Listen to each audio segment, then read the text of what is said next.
Bismillahirrahmanirrahim. Alhamdulillahirabbil alamin wal 'aqibatu lil muttaqin wala 'udwana illa 'alal zalimin. 'Alallahi tawakkalna. Rabbana iftah bainana wa baina qaumina bil haqq wa anta khairul fatihin. 'Alallahi tawakkalna. Rabbi shrah li sadri wa yassir li amri wa hlul 'uqdatam min lisani yafqahu qawli, amma ba'd. Assalamualaikum warahmatullahi wabarakatuh.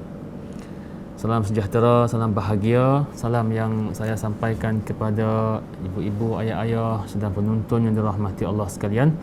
ความสันติความเมตตาและความจำเริญจงประสบแด่พี่น้องทุกท่านนะครับที่กำลังรับชมรายการจานัลอิสลามนะครับรายการสดทางสถานีโทรทัศน์ผ่านดาวเทียมยาตีมทีวีนะครับวันนี้นะครับค่ำคืนวันจันทร์ที่18นะครับเดือนพฤษภาคมพุทธศักราช2563นะครับตรงกับวันที่25ค่ำคืนของเดือน25เดือนรอมฎอนนะครับ1441อัลฮัมดุลิลละห์ครับsedang penonton yang dirahmati Allah sekalian, kita seperti biasa malam Selasa je pukul 8 insya-Allah taala kita bersama dalam ruangan jalanan Islam malam ni malam yang ke-25 Ramadan dan kita masih lagi dalam 10 akhir bulan Ramadan dan juga senantiasa kita duk bertukus lemus duk cari untuk nak berjumpakan dengan malam Lailatul Qadar dan setengah-setengah tempat tu dibenarkan oleh kerajaan untuk iktikaf di masjid. Adapun di setengah-setengah tempat tu masjid masih lagi ditutup, tidak izinkan untuk menunaikan ibadat i'tikaf di masjid. Walau bagaimanapun insya-Allah kita mudah-mudahan kita dapat jumpakan dengan malam Lailatul Qadar, malam yang lebih baik daripada 1000 bulan ataupun 83 tahun 4 bulan dan insya-Allah mudah-mudahan kita semua dapat berjumpa berdiri malam. Allahumma ja'alna mimman qama Lailatul Qadr imanan wa ihtisaba wa ja'alna mimman ghufira lahu ma taqaddama min dhanbi. Ya Allah, jadikanlah kami di kalangan hamba-Mu yang boleh berdiri malam di malam Lailatul Qadar, dan jadikanlah kami di kalangan hamba Kamu yang dapat maghfirah, keampunan dosa-dosa yang telah lepas. Alhamdulillah, malam ni kita bersama dengan dua ahli panel yang tidak asing lagi tempat kita, iaitu Ustaz Muhammad Salman dan juga Datuk Hamka. Dan pada malam ni insya-Allah kita akan berbincangkan, kupaskan dalam tajuk i'tikaf. Dan sebenarnya kita semua masih duk i'tikaf ni. Malam ni malam 25 Ramadan insya-Allah taala. Kita pergi dulu kepada Datuk Hamka dulu sebagai mukadimah. Persilakan. Bismillahirrahmanirrahim. Assalamualaikum warahmatullahi wabarakatuh.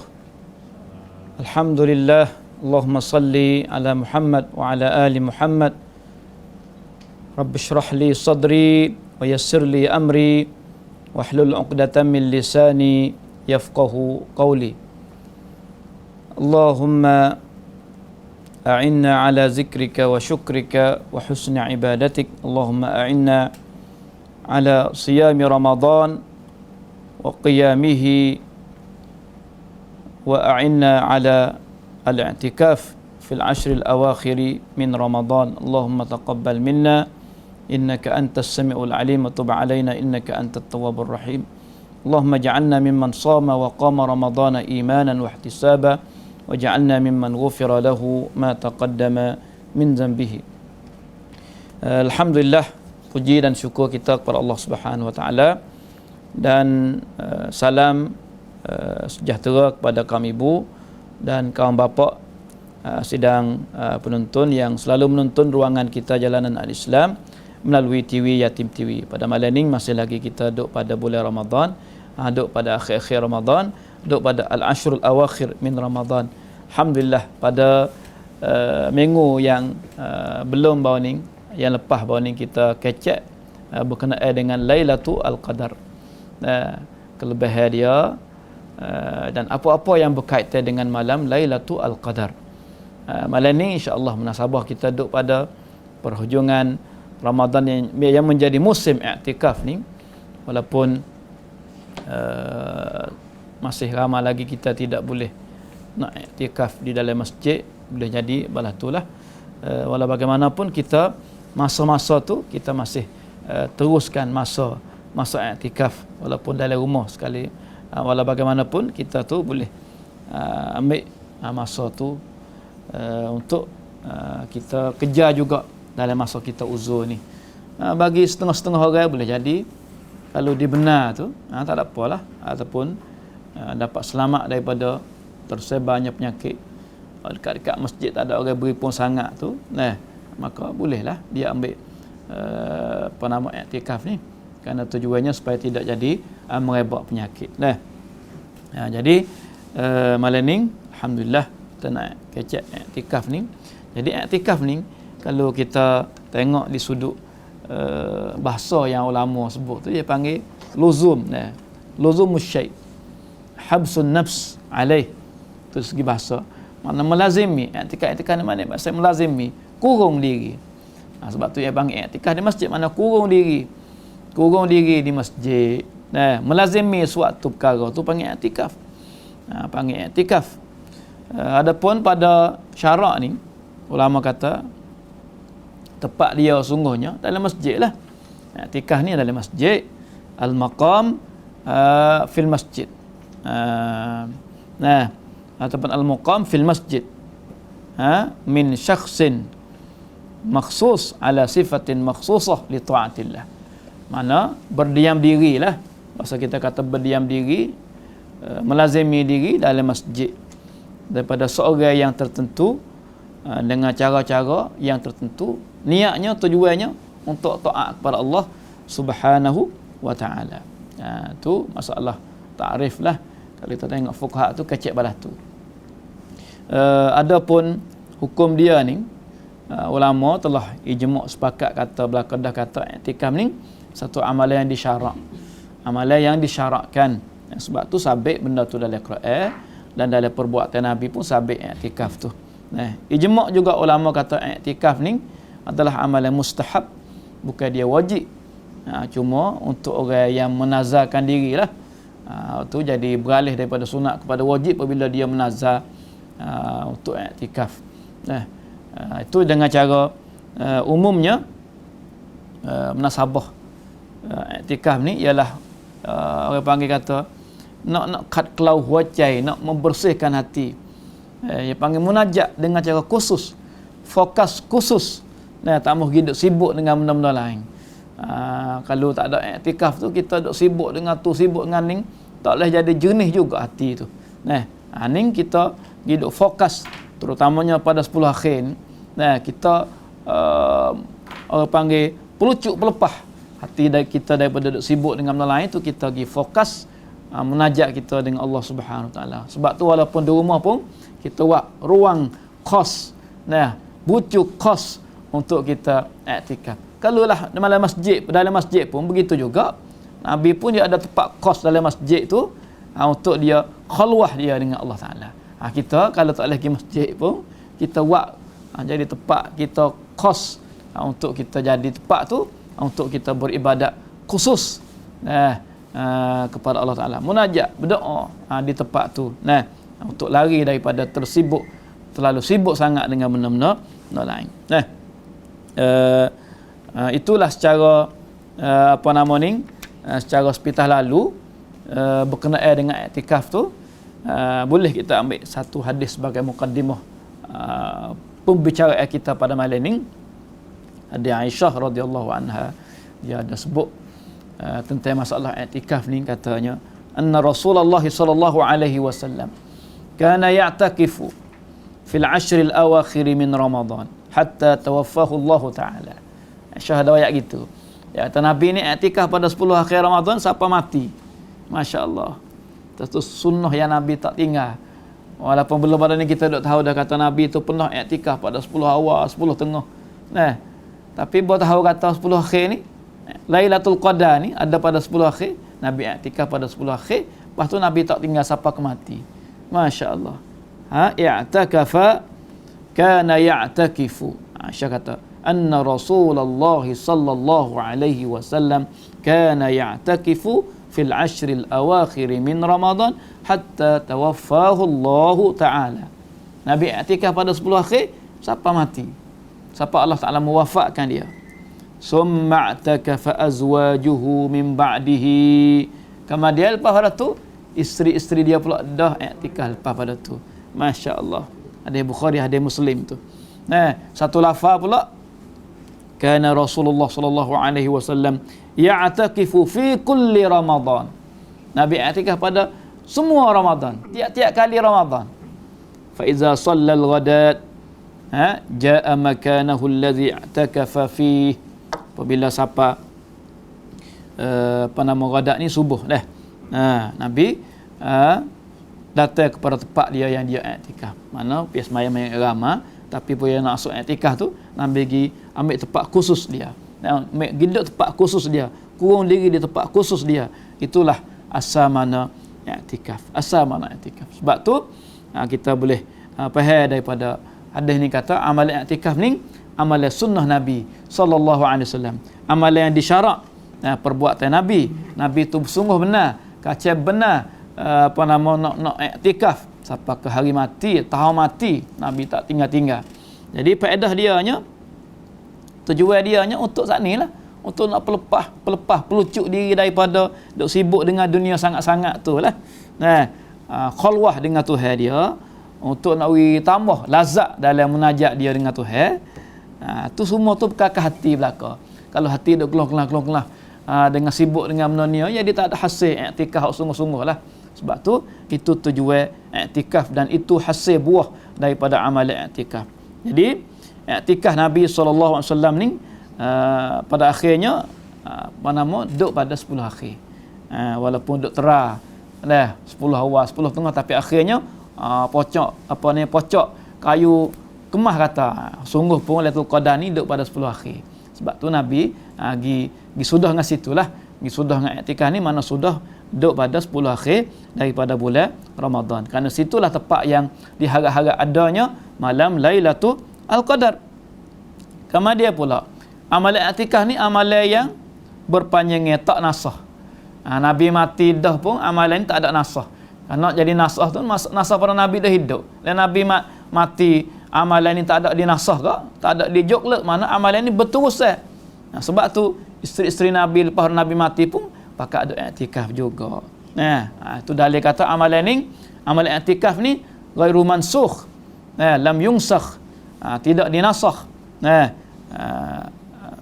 Itu satu benda yang kita boleh faham daripada hadis ni. Begitu juga masa kita i'tikaf. Apabila kita masuk tu kita ambil tempat untuk i'tikaf, kita hijiz, kita panggil sepengacang tempat jugalah untuk kita i'tikaf khusus tu untuk dalam beribadat kepada Allah Subhanahu wa taala.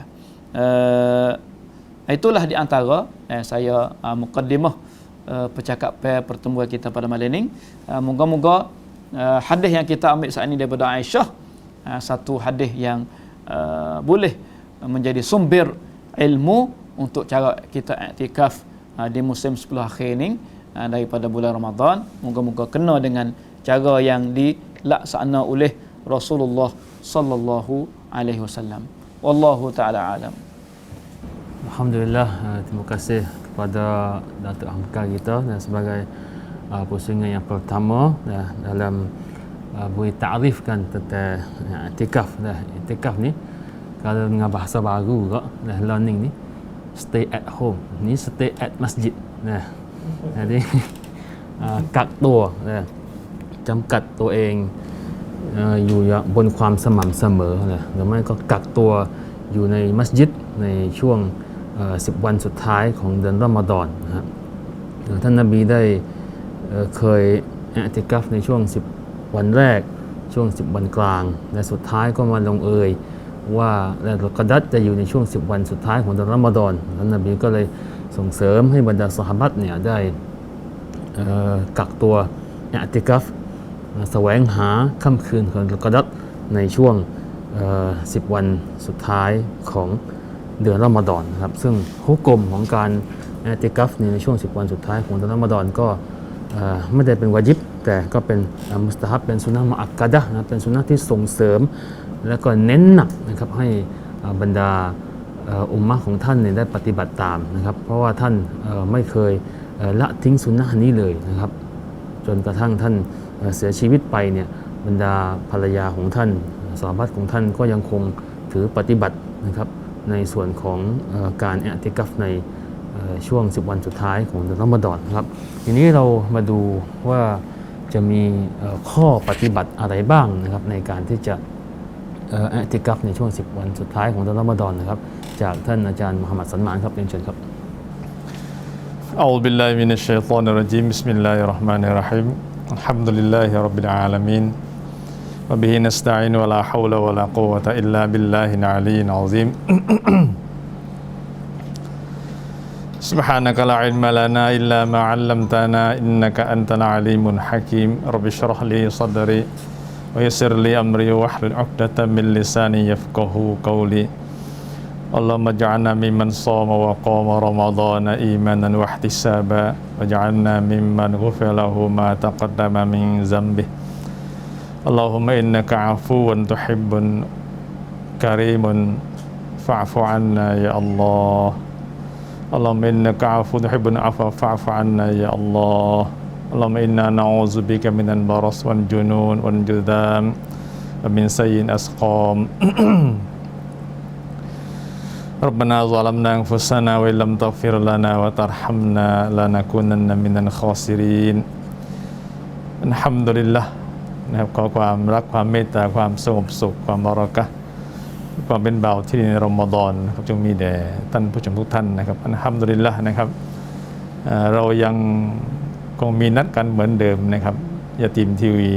ในการยานาอิสลามที่มาช่วยให้เพิ่มพูนวิชาความรู้แก่พี่น้องนะครับเพิ่มพูนอามันที่สอนเลยแล้วก็เราพยายามจะสื่อถึงสิ่งที่ดีงามที่อิสลามมีให้พี่น้องได้เข้าใจร่วมกันนะครับแล้วก็ได้ช่วยเหลือเด็กกำพร้ามีอาหารการกินที่ดีมีชีวิตที่ดีมีการเดินที่เหมาะสมตามวัยนะครับอินชาอัลลอฮฺตะอาลาในส่วนนั้นนะครับพี่น้องครับเราเคยตั้งมีคำถามไหมครับว่าจนถึงวันนี้พี่น้องได้ทำอะไรบ้างในรอมฎอนนี่มันใกล้จะรายโยเลยนะครับพี่น้อง มันใกล้เข้ามากแล้วนะครับเราอยู่ในช่วงอิติกัฟในช่วงนี้แล้วก็เป็นช่วงสุดท้ายของรอมฎอนแล้วแหละครับถ้าเรานั่งคิดแล้วก็นั่งไตร่ตรองนะครับถึงตัวเองสักนิดหนึ่งในแต่ละวันว่า1 รอมฎอนจนถึงวันนี้นะครับเรามองว่ามันเร็วหรือช้าครับพี่น้องถ้าท่านที่บอกว่ามันเร็วแสดงว่าท่านอีหม่านดีอัลฮัมดุลิลละห์ยังมีใจที่จะอยู่ในรอมฎอนต่อไปให้มันนานๆแต่ถ้าเราทำไมมันช้าเหลือเกินแสดงว่าเรามีใจจะออกจากรอมฎอนเร็วๆนะครับไม่ได้มีความผูกพันกับรอมฎอนมากเท่าไหร่แล้วก็ช่วงนี้ถือว่าเป็นช่วงไฮไลท์ของรอมฎอนก็คืออิติกัฟใน10 คืนสุดท้ายของรอมฎอนเป็นช่วงที่ท่านรอซูลศ็อลลัลลอฮุอะลัยฮิวะซัลลัมได้บอกเรื่องราวได้แสดงได้ปฏิบัติตนนะครับโดยที่ไม่ได้กลัวว่าอัลลอฮ์จะทรงให้มันเป็นเรื่องวาญิบก่อนหน้านี้พี่น้องครับเราคุยเรื่องของการละหมาดตะเราะวีห์ได้แค่3 คืนครับพี่น้องพอคืนที่4ท่านรอซูลไม่มาละหมาดญะมาอะห์กับบรรดาซอฮาบะห์ซึ่งเหตุผลคือกลัวว่าอัลลอฮ์จะให้ละหมาดตะเราะวีห์เป็นวาญิบแก่อุมมะห์ของท่านกลัวนะครับแค่ละหมาดตะเราะวีห์แล้วก็กลับบ้านนะครับในแต่ละคืนในรอมฎอนนะครับแต่แปลกว่า10 วัน 10 คืนสุดท้ายของรอมฎอนที่ท่านอิติกัฟนะครับไม่มีรอมฎอนท่านรอซูลใดนะครับนอกจากจะต้องจบด้วยอิติกัฟทุกครั้งของท่านรอซูลศ็อลลัลลอฮุอะลัยฮิวะซัลลัมนั่นคือให้เห็นภาพถึงความประเสริฐของรอมฎอนของท่านรอซูลว่าวิธีของรอซูลในรอมฎอนคือจบด้วยอิติกัฟทุกครั้งไปในรอมฎอนไม่มีแม้แต่ปีเดียวมีนำซ้ำปีสุดท้ายก่อนท่านจะจากไปนะครับท่านอิติกัฟ20 วันด้วยกัน มาชาอัลลอฮ์มาชาอัลลอฮ์มาชาอัลลอฮ์นะครับพี่น้องจะอ้างเหตุผลว่าเรามีภารกิจที่ยากที่มากที่ล้นมือนี่นะครับเรามีตำแหน่งอะไรในทางสังคมบ้างครับในวันนี้หรือเป็นงานส่วนตัวหรือเป็นงานอะไรที่เรามาอ้างในส่วนเหล่านั้นนะครับผมอยากจะบอกพี่น้องว่าถ้าพี่น้องลองไตร่ตรองให้ละเอียดแล้วก็ลึกๆนะพี่น้องจะเห็นและจะรู้ว่าท่านรอซูลผู้ซึ่งเป็นคอลีฟะห์ผู้ซึ่งเป็นนะครับอัดดาอีอิลลอฮ์ผู้ซึ่งเป็นสามีของภรรยานะครับซึ่งเป็นบิดาของลูกแล้วก็เป็นผู้นำทั้งหมดเนี่ยนะครับท่านยังมีเวลา10วัน10คืนสุดท้ายของรอมฎอนทุกปีและก็นะครับกักขังตัวเองอยู่ในมัสยิดของอัลเลาะห์ซุบฮานะฮูวะตะอาลา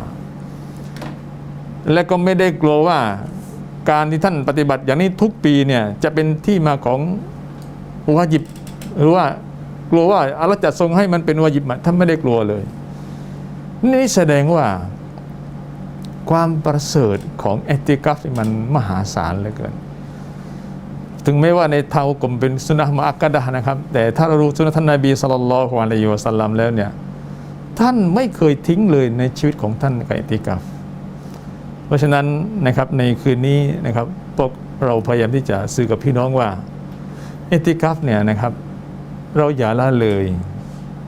ลองครับพี่น้องลองก่อนนะครับก็ได้ถ้าท่านไม่เคยนะครับกักขังตัวเองอยู่กับบ้านของอัลเลาะห์ซุบฮานะฮูวะตะอาลาเราตัดภารกิจหรือภาระงานที่มันมากภายนอกออกไปก่อนแล้วเรามานั่งทบทวนตัวเองมานั่งอ่านกุรอานมานั่งซิกรุลลอฮ์นะครับมานั่งใคร่ครวญอัลกุรอานมานั่งอิบาดะห์มาละหมาดสุนัตหน้าสุนัตหลังมาละหมาดฟอรดูเต็มเวลามาทำความดีเราจะใช้เวลาทั้งหมดในอิติกัฟนะครับเพื่ออัลเลาะห์ซุบฮานะฮูวะตะอาลาแล้วพยายามตัดความวุ่นวายของดุนยาที่มันล่อลวงเรามานะครับ11เดือนกับ20วันขอแค่10วัน10คืนครับพี่น้องไม่ได้ขอเยอะเลยครับท่านรอซูลแสดงบทบาทนี้เอาไว้เนี่ยเป็นสุนนะห์นี้แค่10วันต่อปีนะครับพี่น้อง10วันต่อปีครับไม่ใช่10วันต่อเดือนครับพี่น้องแต่แล้วก็เลือกใน10วันสุดท้ายของรอมฎอนซึ่งเป็นเสมือนจุดสุดยอดหรือกุมุนเจาะรอมฎอนนะสิตุอัลลอฮฺอักบัรนะครับเมื่อกี้ท่านดาตุได้กล่าวหะดีษไว้2หะดีษนะครับถึงท่านรอซูลของท่านรอซูลที่ท่านอิติกัฟไว้นะครับท่านปฏิบัติอิติกัฟแล้วก็พอท่านจากไปภรรยาท่านและก็บรรดาซอฮาบะห์ก็ปฏิบัติต่อจนถึงเรายุคปัจจุบันนี้นะครับและก็บรรดาซะลาฟุสซอลิฮ์อุลามะทั้ง4มัซฮับหรือซะลาฟุสซอลิฮ์บรรดาผู้ที่เป็นผู้รู้ทั้งหลายนะต่างก็ยึดถืออิติกัฟนะเป็นอิบาดะห์ที่สำคัญของพวกเขามาตลอดอัลฮัมดุลิลลาห์แสดงว่านะครับทำไมท่านรอซูลไม่อิติกัฟในช่วงมักกียะห์มาอิติกัฟในช่วงมาดานียะห์นะครับในช่วงรอมฎอนมาดานียะห์จะบอกว่าและก็มาสุดท้ายในปีสุดท้าย20วันเนี่ยมันให้ความหมายเยอะมากครับพี่น้องท่านรอซูลปกครองบ้านเมืองที่มาดีนะห์ยิ่งนานงานก็ยิ่งเยอะใช่ไหมครับพี่น้องนั่นคือหน้าที่การงานครับพี่น้องแต่แปลกที่ว่าพอยิ่งงานเยอะมีภาระที่มากขึ้นเนี่ยปีสุดท้ายท่านใช้เวลา20วันในการกักขังตัวเองใคร่ครวญต่ออัลเลาะห์ซุบฮานะฮูวะตะอาลาแสดงว่าถ้าเราในวันนี้อยู่ในโลกที่เต็มไปด้วยฟิตนะห์เต็มไปด้วยมายาเต็มไปด้วยสิ่งที่ไม่ดีงามที่มันมากมายถาโถมเข้ามาในแต่ละวันเนี่ยนะครับอัลลอฮฺอักบัรอิติกัฟจึงเป็นความจำเป็นสำหรับพี่น้องยิ่งกว่านะครับเราจะหาเวลาใดบ้างในแต่ละปีที่จะมาคิดถึงตัวเองคิดถึงความสัมพันธ์ของบ่าวกับอัลลอฮฺซุบฮานะฮูวะตะอาลาอย่างจริงจังเป็นเรื่องเป็นราวไม่มีครับพี่น้องอย่างนี้ก็ละหมาดนะครับ5 นาที10 นาทีต่อวันต่อวักตูนะครับต่อวักตู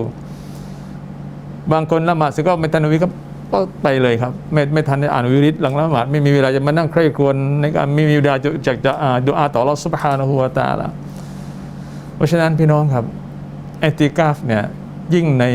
สถานการณ์ยุคปัจจุบันที่นะครับโควิด -19 มันลุกรานนะครับมันคืบคลานเข้ามาหาพี่น้องเนี่ยอิติคัฟเป็นอีกอิบาดะห์หนึ่งที่น่าจะเป็นทางออกให้กับชีวิตของพี่น้องด้วยนะครับปีนี้นะครับพี่น้องครับการอาจจะหลากหลายอิติคัฟใช่ไหมครับอาจจะมีที่บ้านอาจจะมีที่มัสยิดนะครับอยากจะให้ฟังคำชี้นำจากท่านจุฬานะครับเป็นหลักว่าเราควรที่จะปฏิบัติตนอย่างไรนะครับถ้าพี่น้องที่ครับที่บ้านพี่น้องครับก็มีวิธีการปฏิบัตินะครับแล้วเราก็มั่นใจว่าอัลลอฮ์ทรงรู้ถึงความจำเป็นของพี่น้องนะครับอิติคัฟเนี่ยพื้นฐานเดิมคือที่มัสยิดของอัลลอฮ์ซุบฮานะฮูวะตะอาลานะครับสำหรับผู้หญิงที่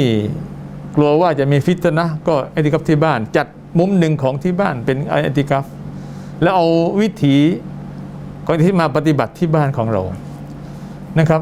สถานการณ์วันนี้ก็ผู้ชายก็ได้ครับพี่น้องผู้ชายนะวันนี้นะครับก็ได้อิติคัฟที่บ้านได้เนื่องจากว่าเรามัสยิดเนี่ยนะครับถ้าเราไปกันเยอะแล้วก็มันจะมีปัญหาแล้วก็นะครับณวันนี้ยังไม่ถูกเปิดสำหรับบางพื้นที่ในพื้นที่ถูกเปิดโอเคทำแล้วก็ลงบริหารจัดการว่าจะทำยังไงกันดีนะครับการนอนกันนะครับอยู่กันยังไงบ้างห้ามแออัดห้ามอยู่กันเยอะนะครับบางพื้นที่ที่ยังไม่ถูกเปิดก็แสดงว่าต้องอิติคัฟที่บ้าน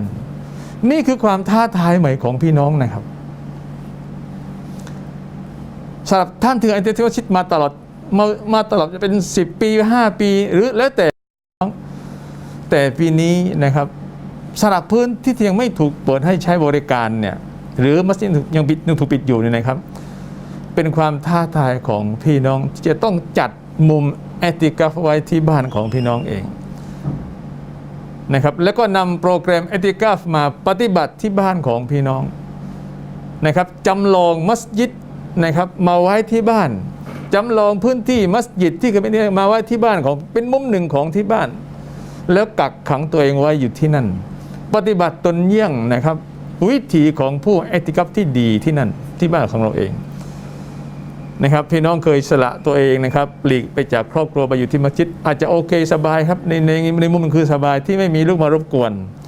ที่ไม่มีอะไรมารบกวนไม่มีเสียงมารบกวนแต่ถ้าวันนี้พี่น้องอิติคัฟที่บ้านนะครับ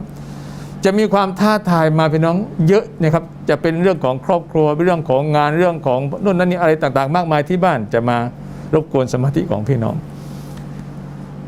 ลาอิลาฮะอิลลัลลอฮ์ถึงขนาดนั้นก็ตามนะครับพี่น้องอิติคัฟยังคงเป็นสิ่งที่ดีงามเสมอเพราะนั้นจงใคร่ครวญส่วนนี้ให้ดีนะครับการนบีศ็อลลัลลอฮุอะลัยฮิวะซัลลัมยะตะกิฟูฟีกุลลิรอมฎอนอัชเราะตะอัยยามินชัดมากครับพี่น้องทุกรอมฎอนนี่10 วันนะครับมาชาอัลลอฮ์มาชาอัลลอฮ์นะครับไม่มีเว้นนะครับไม่มีทุกรอมฎอนของท่านรอซูลจบในอิติคัฟตลอดลองถามตัวเองว่าแล้วรอมฎอนของพี่น้องณวันนี้จบที่อะไรครับอิติคัฟหรือเปล่าและท่านไม่ได้ทำคนเดียวบรรดาภรรยาของท่านบรรดาซอฮาบะห์ก็อิติคัฟทั้งหมดซุมโมตุอิติคัฟละก็มาชาอัลลอฮ์ย่อมแสดงว่าในอิติคัฟมีสิ่งพิเศษอยู่นะครับเริ่มจากเป็นการแสวงหาเกิดอะไรตัวกอดัรนะครับแล้วก็อย่างอื่นอีกมากมายในอิติคัฟการขัดเกลาตัวเองนะครับโดยใช้พื้นที่มัสยิดเป็นพื้นที่และก็ใช้อิบาดะห์ใช้กระบวนการปลีกตัวเองมาจากนะครับความมุ่งหวังของสังคมและอยู่ในมัสยิดนะครับนี่คือถือเป็นวิธีการที่สุดยอดที่สุดและก็ไม่นานครับ10 วันที่อิติคัฟนะครับเพียงพอกับการใช้ชีวิตอีก1 ปีที่ต่อไปข้างหน้าเสบียงอิติคัฟ10 วันเนี่ยครับพอเลยครับพี่น้องพอนะครับpada bekal i'tikaf 10 hari akhir Ramadan ni pada untuk nak kita makan 20 pelepahan tu pula เพียงพอนะครับแสดงว่าอิติคัฟมันเป็นเสมือนสิ่งหนึ่งซึ่งท่านรอซูลจะต้องควบคู่ไว้กับรอมฎอนทุกปีแยกจากกันไม่ได้เลยครับพี่น้อง tak becek อัลลอฮฺอักบาร์ลาอิลาฮินัลลอฮ์เพราะฉะนั้นนะครับเรามาคิดดูนี่ดูจะทำอย่างไรในรอมฎอนนะครับแล้วก็ฝากกับพ่อบ้านแม่บ้านนะครับผู้ชายและผู้หญิงคุณจัดมุมที่บ้านนะครับต้องระวังหน่อยนะครับไอติกัฟนี่มันมีข้อห้ามอยู่ด้วยอย่าจัดมุมของท่านผู้ชายกับท่านผู้หญิงอยู่ใกล้กันนะครับจะมีปัญหาในไอติกัฟนะครับแต่ก่อนนี้ท่านไปที่มัสยิดนะครับโอเคอยู่คนละที่กันแต่ณวันนี้นะครับสำหรับพื้นที่ที่ยังไม่ถูกเปิดเนี่ยคุณสามีไอติกัฟที่บ้านคุณภรรยาไอติกัฟเช่นเดียวต้องห่างมุมต้องห่างกันนะครับพี่น้องต้องให้มุมห่างกันหน่อยแล้วก็อย่าล้ำเส้นกันนะครับแค่พูดจาหยอกล้ออันนั้นยังได้ไม่เป็นไรครับแต่ถ้าเกินเลยนี่ไม่ได้นะครับนี่คือความท้าทายใหม่ในสังคมมุสลิมในยุคโควิด -19 นะครับเพียงแต่ว่าโปรแกรมนะครับในเอติกัฟมีอะไรบ้างผมอยากคุยกับพี่น้องนิดหนึ่งนะครับในส่วนนี้นะครับว่าอย่างเช่นนะครับที่ท่านนบีศ็อลลัลลอฮุอะลัยฮิวะซัลลัมว่าอะไรครับ ให้เราได้มีกระบวนการในเอติกัฟนะครับเริ่มจากสิ่งที่ควรปฏิบัตินะครับมีอะไรบ้างในเอติกัฟนะครับเริ่มจากการอ่านกุรอานเริ่มจากการเนียตนะครับในวันแรกเลยนะครับมักริบวันที่21รอมฎอนนั่นคือเวลานะครับซึ่งพี่น้องต้องจัดเตรียมพื้นที่ก่อนไม่ใช่ว่าเริ่มจากเข้าเวลาเริ่มคิดจะจัดเตรียมพื้นที่ไม่ใช่ครับพี่น้องนะเราจะเตรียมพื้นที่เอาไว้เพื่อการอ่านกุรอานเพื่อการละหมาดเพื่อการพักผ่อนไม่ต้องเยอะครับพี่น้องจัดไป4-5 เม็ดนะครับไม่ถึงขนาดนั้นครับนะครับพอประมาณนะครับเอาแค่สะดวกเล็กน้อยเอามุมที่เราบอกว่าแล้วสงบที่สุดในบ้านของเราถ้าเป็นบ้านนะครับเลือกมุมที่สงบที่สุดในบ้านของเรามีเวลานะครับมีเวลาอ่านกุรอานมีเวลาซิกรุลลอฮ์มีเวลาพักผ่อนนะครับแล้วก็อาจจะทานอาหารนะครับกับครอบครัวได้ไม่เป็นไรครับพี่น้องนะเวลาอื่นเราจะรอมฎอนเนี่ยนะครับเป็นฤดูของการให้กลางคืนมีชีวิตมากกว่ากลางวันโดยเฉพาะในช่วงอาเครอมฎอนนะครับเพราะว่ากลางคืนเนี่ยเป็นช่วงเวลาที่ละตุลกอดรเพราะนั้นก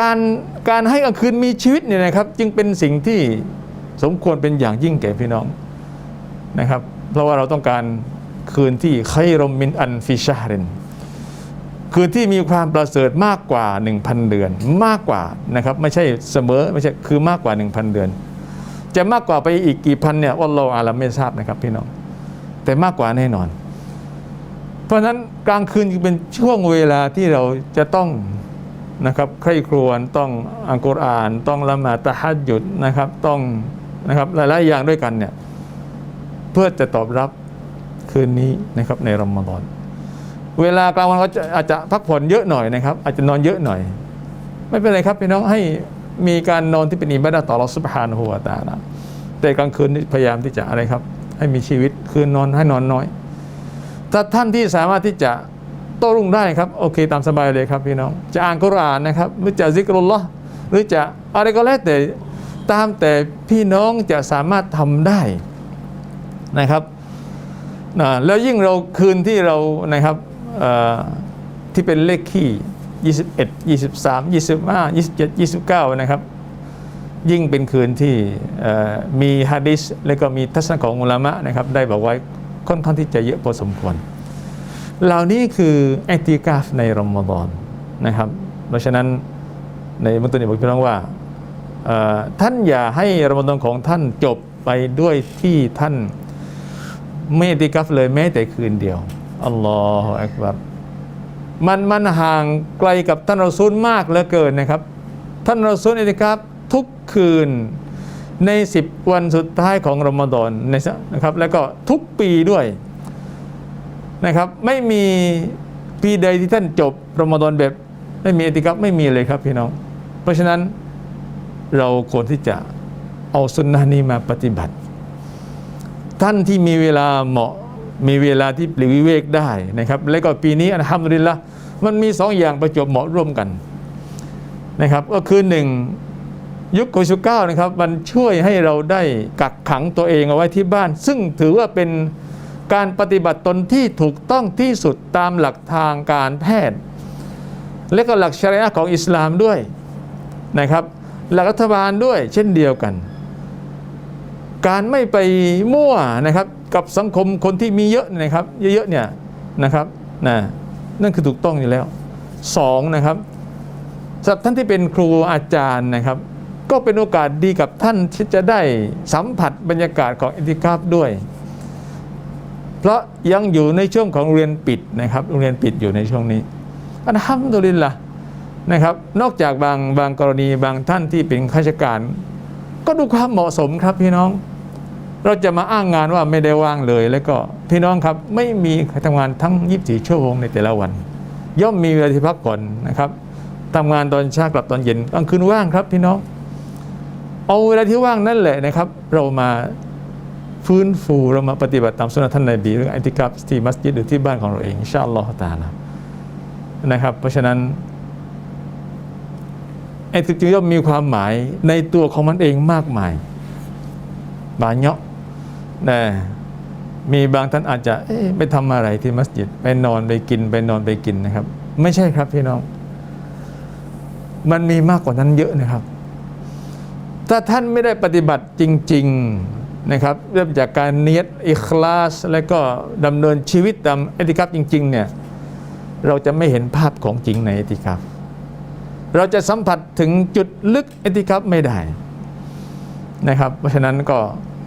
ท่ามกลางสังคมยุคปัจจุบันที่เต็มไปด้วยสิ่งที่มันล่อลวงสิ่งที่เป็น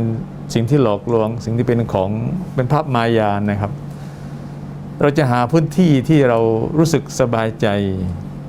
พื้นที่ที่เรารู้สึกว่าเราอิ่มอกอิ่มใจกับอัลเลาะห์ซุบฮานะฮูวะตะอาลาน้อยเหลือเกินจะหาช่วงเวลาในชีวิตที่เรารู้สึกว่าผ่อนคลายกับความไม่ดีผ่อนคลายกับสิ่งนึงเสียดคือให้มันห่างๆไปหน่อยนะครับมากยากมากเหลือเกินเพราะนั้นใช้อิติกาฟ10 คืนสุดท้ายรอมฎอนนี้นะครับเป็นหนึ่งจากบรรยากาศเหล่านั้นเก็บเกี่ยวนะครับความเมตตาของอัลเลาะห์ซุบฮานะฮูวะตะอาลานะครับฟะอินนีกอรีบนะครับพระองค์ทรงบอกตลอดนะครับว่าฉันนี่อยู่ใกล้อุจีบุดะอัตดะอิซาดานเราจะตอบรับดุอาของท่านอยู่ไม่ต้องกลัวครับใช้เวลานี้นะครับพี่น้องครับเรามาใคร่ครวญเรามาชำระนะครับบาปชำระสิ่งโสมมในหัวใจเราให้หมดไปใช้อิติกาฟนะครับเป็นช่องทางในการที่จะตะกรุบอิลัลลอฮ์นะครับละชิอัลลอฮ์ซุบฮานะฮูวะตะอาลาเราห่างลงมานานเหลือเกินครับพี่น้องห่างมาเป็น11 เดือนกว่าแล้วนะครับเฉยเมยแต่พระองค์นะครับกอฟิลูนละอะไรนะครับเพราะนั้นการมาอยู่ในส่วนนี้นะครับจึงเป็นเสมือนช่วงเวลาชีวิตหนึ่งของพี่น้องในรอบปีที่จะมานะครับคิดใคร่ครวญแล้วก็มาพิสูจน์ตัวเองมาชำระตัวเองมาผ่อนคลายจากสิ่งที่เป็นสิ่งโมเสียดนะครับแล้วคิดว่าอินชาอัลลอฮฺตะอาลาปีนี้นะครับพี่น้องจะได้สัมผัสบรรยากาศอิติกาฟที่ดีครับอินชาอัลลอฮฺครับ itulah sajaเราpertama bagi saya semoga Allah Subhanahu wa taala akan kita boleh itikaf bersama. Assalamualaikum warahmatullahi wabarakatuh. Waalaikumsalam warahmatullahi wabarakatuh. Terima kasih kepada Ustaz Muhammad Salman dan penonton yang dirahmati Allah sekalian. Dalam suasana yang luar biasa di bulan Ramadan,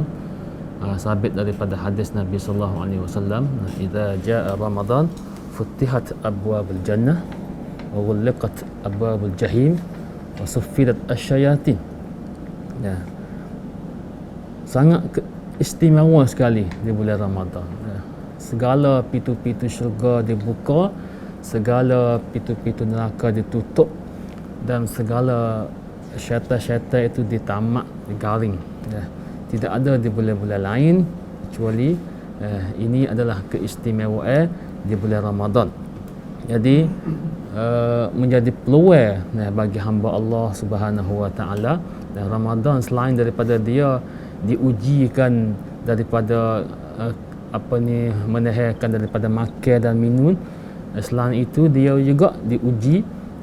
supaya kita boleh mengangkat tingkatkan iman kita, takarrubkan kepada Allah Subhanahu Wa Taala, carikan ruang untuk kita nak munajatkan kepada Allah Subhanahu Wa Taala dalam amal-amal i'tikaf di 10 akhir Ramadan. Jadi alhamdulillah, dan juga suasana COVID-19 di tahun ni barangkali ada soalan daripada bapa kata boleh juga ke i'tikaf di rumah. Lepas tu nak i'tikaf di rumah tu nak niat macam mana? InsyaAllah kita dengar jawapan daripada datuk kita. Persilakan. Bismillah, alhamdulillah, Allahumma salli ala Muhammad wa ala ali Muhammad. Allahumma allimna ma yanfa'una wanfa'na bima 'allamtana wa zidna ilman warzuqna fahma. Alhamdulillah wa syukru lillah. Jadi kita kembali kepada pembicaraan kita tentang i'tikaf ni. Sebenarnya i'tikaf ni dia ada dua rukun lah. Dua rukun. Sebab yang ulama sebut yang pertamanya niat. Kerana ibadat ni innamal a'malu binniyat. Sungguhnya amalan itu terhenti di atas niat. Yang kedua, rukun yang keduanya al-muqsu fil masjid. Dia kena duduk masjid. Jadi kalau di rumah tu ya bukan i'tikaf lah. Ya kena kira pada asal itulah. Cuma wallahu alam, barangkali kita i'tikaf di rumah ni atas tujuan asasi nak jaga masa tu, dan kita tidak boleh buat di masjid, cuma ambil ke uzuran tu, kita i'tikaf di rumah. Balah tu lah, kerana pada asalnya i'tikaf ni dia tidak ada kecuali di masjid. Cuma macam semaya tu lah, semaya berjemaah. Kita tidak boleh semaya jemaah di masjid, kena ada keuzuran. Kita buat di rumah tu, maka pahala orang-orang yang duk istiqamah dengan amalan tu, insya-Allah taala Allah Taala akan beri pahala penuh-penuh lah. Jadi orang yang senantiasa duk i'tikaf setiap tahun di masjid, tiba-tiba pada tahun ni dia ada keuzuran dengan sebab tak boleh pergi masjid. Walaupun dia buat di rumah, keadaan di rumah tu, pahala tu dia akan boleh lah. Pahala istiqamah di atas amal baik tu. Tu jelas nyata tu. Tu jelas nyata. Cuma hak jadi kurang pahala sikitnya orang yang tak ada istiqamah. Nampak? Orang yang tidak istiqamah belum pada ni dengan amal i'tikaf. Jadi pada tahun ni nampak kurang sikit di sudut pahala istiqamah dia tu. Sebab baru fikir nak buat, misal kata fikir nak buat tekah masa duk boleh duk pergi masjid molek, dia tak ada buat. Cuma ibadat baca Quran tak ada kurang, ibadat baca Quran, ibadat semayang tidak ada kurang, cuma ibadat i'tikaf tu barangkali jadi agak boleh kurang daripada semua dengan sebab dia tak ada duk jadi daripada orang istiqamah dalam masjid. Tapi untuk orang duk istiqamah dengan amalan i'tikaf ni, Allah Taala lah yang tahu, lebih tahunya. Kata orang ni seorang yang bernama Soleh ni, seorang yang bernama Abdullah ni, kalau lah tak kerana sebab COVID ni, pada tahun ni dia duduk di masjid, Allah Ta'ala tahu waktu, maka pahala tu kita harap penuh-penuh dia boleh waktu, boleh pahala bucu tu. InsyaAllah Ta'ala barah tu, InsyaAllah Ta'ala. Kerana dia, syarat dia tu, ataupun rukun dia tu dua rukun, niat dan juga melazimi diri dalam masjid. Cuma insyaAllah kita buat jadi seakan-akan masjid, macam Ustaz Mak sebut ni, seakan-akan masjid, kita buat satu ruang tempat semaya kita menjadi tempat untuk kita berkhulwah dengan Allah Subhanahu Wa Taala. Wallahu taala alam. Saya boleh banyak tu. Barangkali ada pendapat-pendapat tu guru ulama lain lagi, insya-Allah taala. Pentingnya masa tu ada masa kita untuk peluang diri untuk jadi amalan semacam kita duduk di masjid. Walaupun suasana tidak semacam penuh-penuh pun, insya-Allah taala kita akan boleh pahala istiqamah di atas amalan baik. Ataupun pahala ibadat kita berqiyamul lail, pahala ibadat kita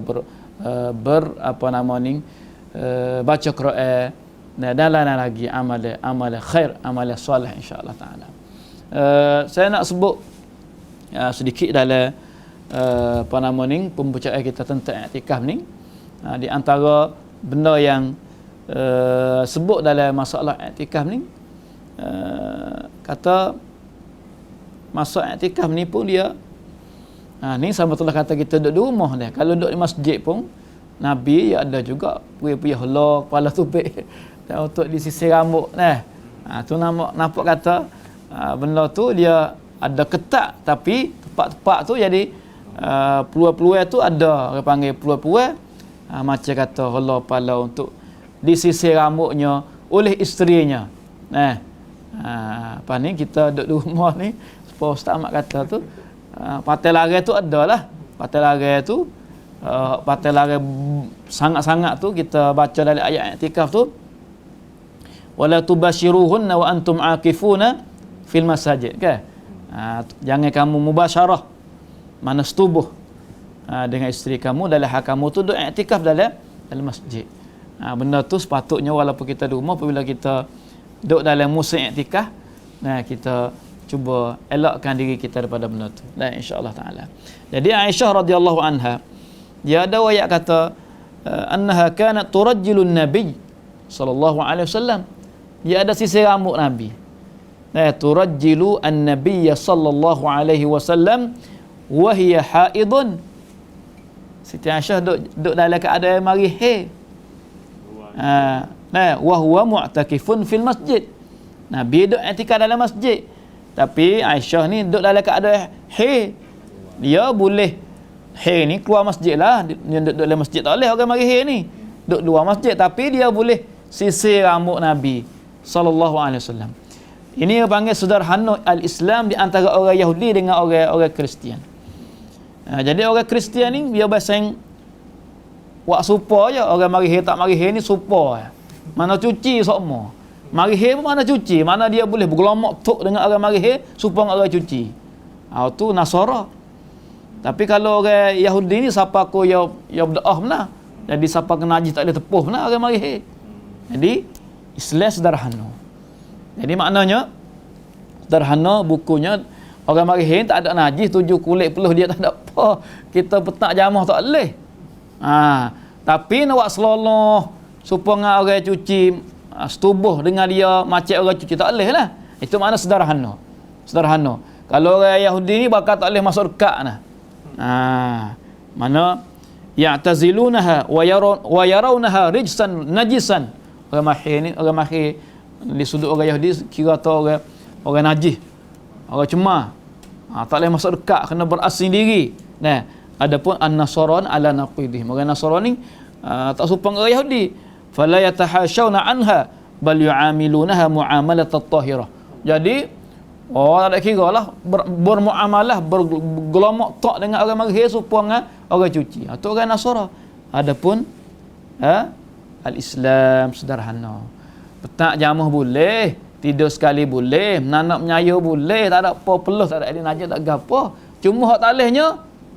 jima' di tempat tu. Jima' di tempat farad tu ya. Itu makna sederhananya al-Islam. Jadi sebab tu Aisyah kata dia sisir rambut Nabi duduk i'tikaf dalam masjid, dia mari haid tak apalah. Wa hiya fi hujratiha. Aisyah duduk dalam bilik dia. Di rumah dia. Yunawiluha ra'sah, Nabi halal kepala tubik untuk disisir rambut. Masya-Allah.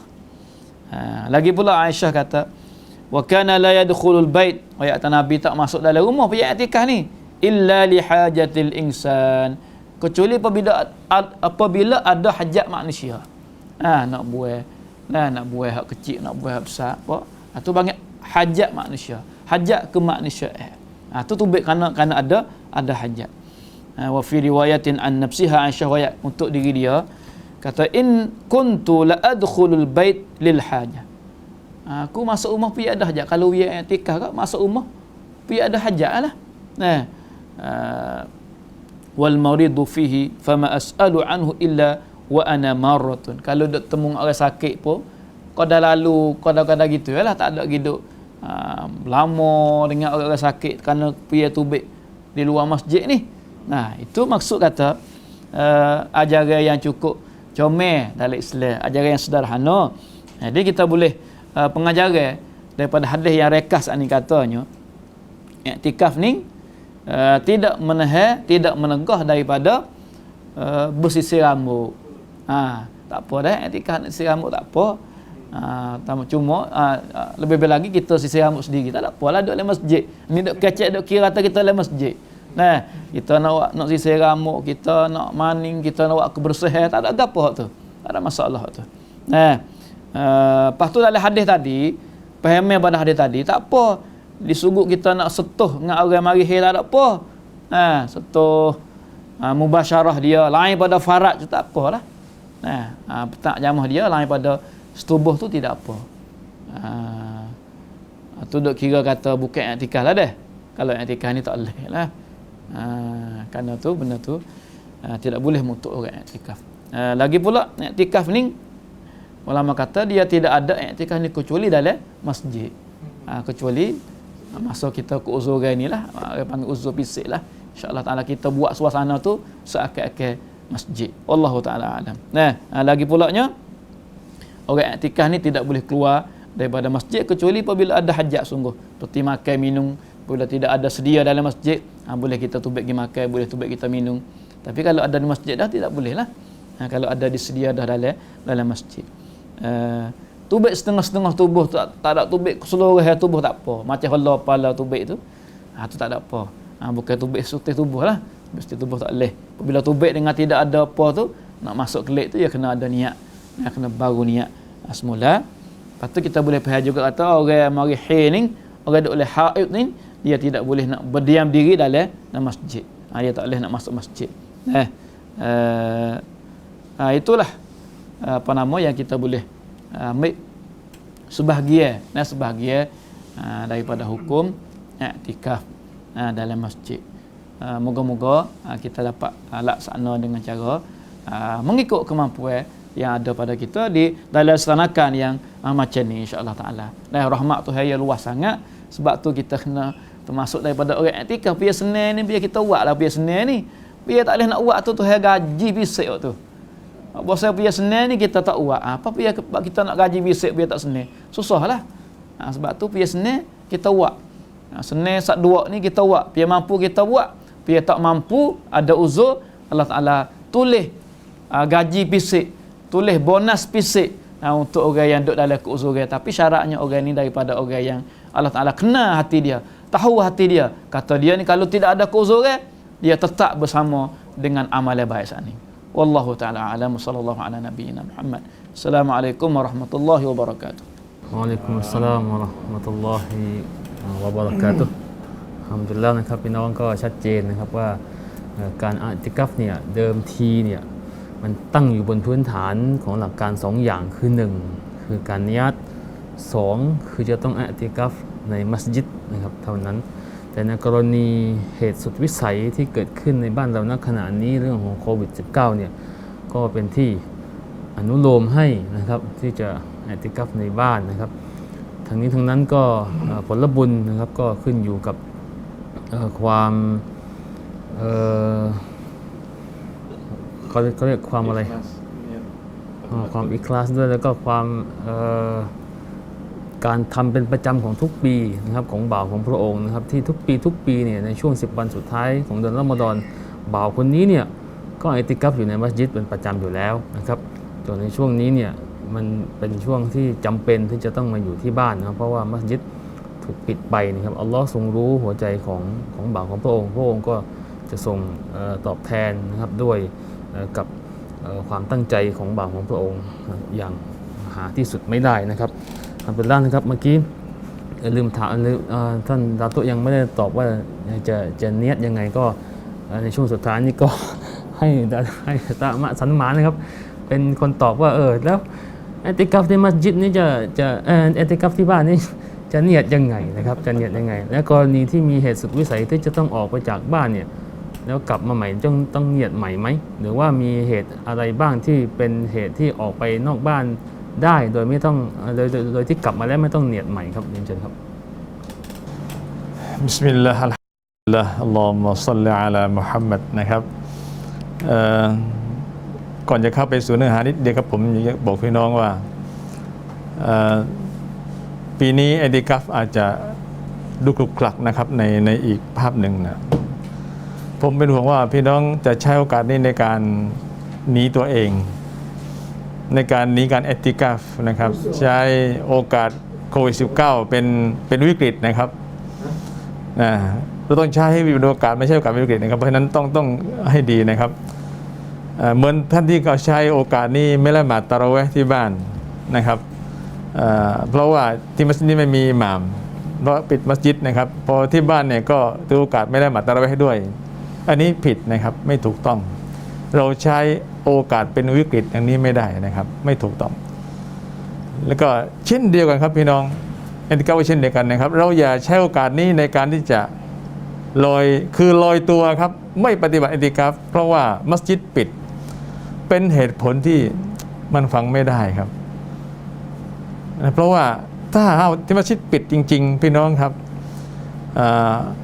การอารุมอร่วยที่บ้านก็ย่อมได้ครับพี่น้องก็ย่อมได้นะครับย่อมได้เช่นเดียวกันเพราะฉะนั้นเมื่อกี้เราตรัสว่าอัลลอฮ์ทรงรู้ดีครับท่านที่ปฏิบัตินี้ก็มาตลอดนะครับแล้วปีนี้มัสยิดถูกปิดเอติกาฟไม่ได้ท่านต้องทำที่บ้านนะครับเรื่องผลบุญนั้นอัลลอฮ์ทรงรู้ดีและก็ทรงเห็นทุกการกระทำของพี่น้องอยู่แล้วไม่ต้องกลัวครับพี่น้องให้อิคลาสให้ดีเนียตให้ดีปฏิบัติตนตามหลักของเอติกาฟที่มัสยิดทุกอย่างอินชาอัลลอฮ์ครับอินชาอัลลอฮ์อย่าใช้โอกาสในการที่จะเพิกเฉยเอติกาฟนะครับด้วยเหตุผลของโควิด -19 เหตุผลของมัสยิดถูกปิดเหตุผลของอะไรก็แล้วแต่เนี่ยนะครับไม่เหมาะนะครับในสิ่งเหล่านั้นนะครับทีนี้มาดูการปฏิบัติตนนิดหนึ่งนะครับว่าต้องทำอะไรบ้างนะที่ทำได้อย่างเช่นการกอฎอฮาญัตนะครับก็คือการออกมาเข้าห้องน้ำนะครับอาบน้ำอันนี้ได้ครับแต่ไม่ใช่อาบเป็นชั่วโมงนะครับพี่น้องเท่าที่เวลาที่เหมาะสมนะครับที่เหมาะสมนะเมื่อกี้ท่านได้กล่าวว่าครับกอฎอฮาญัตุลอินซานหมายถึงว่าเป็นภารกิจทั่วไปของมนุษย์นะครับได้ครับหนึ่งก็คือเรื่องของการเข้าห้องน้ำอาบน้ำละหมาดนะครับอันนี้ออกมาได้ครับออกมาจากมัสยิดนี้ได้นะครับแล้วก็มาหรือว่าทำความสะอาดนะญิสนะครับตามร่างกายหรือว่าตามเสื้อผ้านะครับมาซักเสื้อผ้าที่โดนนะญิสนี้ก็ได้ไม่เกิดนะครับแต่หลักการใหญ่คือเราต้องเข้าใจว่าควรใช้เวลาที่เหมาะสมไม่ตึงไม่ตึงและก็ไม่ยาวจนเกินไปประมาณนะครับและก็เราอาจจะเจ็บป่วยแบบอันตรายหมายถึงว่าถ้าไม่ไปโรงพยาบาลนี่ไม่ได้มีอันตรายนะครับไปแล้วก็ไปรับยาหรือว่าตามที่หมอสั่งนัดไว้ก็ไปกลับมาก็โอเคได้ครับอันนี้ไม่ต้องเน้นใหม่ได้นะครับถ้าผู้หญิงก็มาเลือดประจำเดือนอันนี้ออกเลยครับพี่น้องนะครับแล้วก็ต่อมาคือถ้าเรากลัวว่ามีอันตรายนี่ครับพี่น้องถ้ากลัวมีอันตรายเนี่ยนะครับก็อนุญาตได้นะครับให้ออกมาชั่วคราวได้อาจจะมีงูอยู่ในมัสยิดสมมุตินะครับก็ว่าไปนะครับหรือมีสัตว์ร้ายที่เป็นพิษนะครับก็ต้องทำความสะอาดต้องเช็ดต้องดูแลต้องอะไรก็ว่าไปนะครับออกมาก่อนได้นะครับหรือเหตุการณ์ที่มีความจำเป็นนะครับซึ่งณวันนี้ถ้าเรามองเหตุการณ์นะครับที่มีความจำเป็นก็คือโควิด -19 จำเป็นเลยครับเพราะว่าเป็นมติเอกฉันท์ของท่านจุฬาเองและรัฐบาลด้วยนะแล้วก็ทางการแพทย์ด้วย3ส่วนนะครับซึ่งมีความสำคัญมากเนี่ยนะครับก็ถือว่าได้นะครับหรือมีความจำเป็นถูกบังคับนะครับถูกบังคับนะเพราะว่าท่านในหนังสือของอิมชาฟีนะครับเล่มที่2หน้าที่105และ106เนี่ยก็บอกว่านะครับถ้าก็ได้ครับก็ได้เช่นเดียวกันการถูกบังคับให้ออกนะครับซึ่งจะเป็นเรื่องความปลอดภัยเรื่องของความมั่นคงเรื่องของโรคติดต่อเรื่องของอะไรก็แล้วแต่นะครับก็ได้ในเช่นเดียวกันนะครับหรือออกมาทานอาหารที่บ้านนะครับอันนี้ใน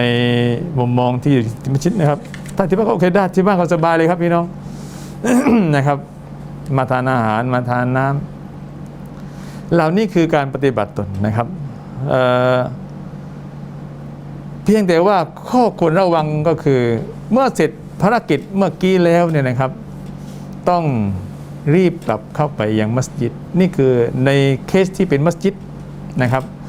ถ้าที่บ้านก็เช่นเดียวกันครับพี่น้องพอเสร็จภารกิจนะครับจากการกินการดื่มไม่ใช่ดื่มเสร็จแล้วก็มานั่งโม้ต่อนะครับอันนี้ไม่ได้ครับนะกินอาหารเสร็จคุยอะไรก็มานั่งคุยยาวครับอันนี้ไม่ได้นะครับเพราะฉะนั้นก็ระวังในส่วนนี้นะครับแล้วก็อย่าบ่อยมากนะครับนะอย่าบ่อยมากนะครับเพราะฉะนั้นในส่วนนี้ก็พยายามให้ตัวเองรำลึกเสมอว่าเราอยู่ในช่วงของการกักตัวเองอิบาดะห์ต่ออัลเลาะห์ซุบฮานะฮูวะตะอาลาให้ลดละเลิกสิ่งที่ไร้สาระให้มากที่สุดนะครับแล้วหันหน้าเข้าหาอัลกุรอานหันหน้าเข้าหานะครับดุอาอิบาดะห์ทุกอย่างเพื่ออัลเลาะห์ซุบฮานะฮูวะตะอาลาพี่น้องครับท่านลองสิครับลองจริงจังกันสักครั้งหนึ่งในชีวิตนะแล้วท่านจะรู้ว่ามันมีคุณค่ามหาศาลมากนะครับลองฝึกตน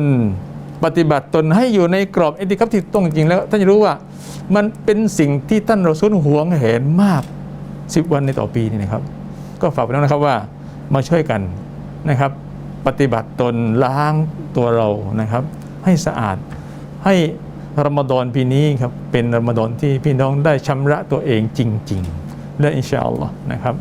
อัลลอฮ์จะทรงรับทุกการขอครับitu ucapinนะครับnah itulah saja assalamualaikum warahmatullahi wabarakatuh.